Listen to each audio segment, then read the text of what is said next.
Hello नमस्कार दोस्तों, स्वागत है आपके हमारे फिर से एक नए वीडियो में। दोस्तों आप लोग जो वीडियो क्लिप देख रहे हैं खेसारी लाल यादव जी और मेघा श्री का जो एक फिल्म यानी संघर्ष 2, इसी फिल्म के शूटिंग के सेट पर से वीडियो क्लिप वायरल हो रहा है।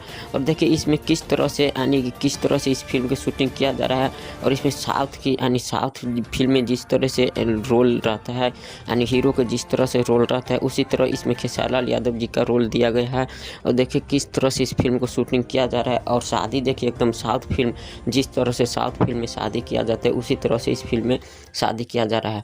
और काफ़ी अच्छी फिल्म है यानी संघर्ष 2 एक बहुत ही महंगी बजट की फिल्म बनाई गई है और काफ़ी अच्छी फिल्म बनाई गई संघर्ष 2। इनका पार्ट 1 यानी संघर्ष का जो पार्ट 1 था वो भी काफ़ी हिट हुआ, काफ़ी ब्लॉकबस्टर फिल्म बना। और इसका पार्ट 2 भी काफ़ी अच्छा है। दोस्तों आप लोग को जो ये वीडियो क्लिप यानी दबंग स्टार खेसारी लाल यादव जी और मेघा श्री का जो संघर्ष 2 मूवी का कैसा लगा हमें नीचे कमेंट करके ज़रूर बताइएगा। और इस तरह के वीडियो देखने के लिए हमारे इस यूट्यूब चैनल को भी सब्सक्राइब जरूर कीजिएगा। धन्यवाद।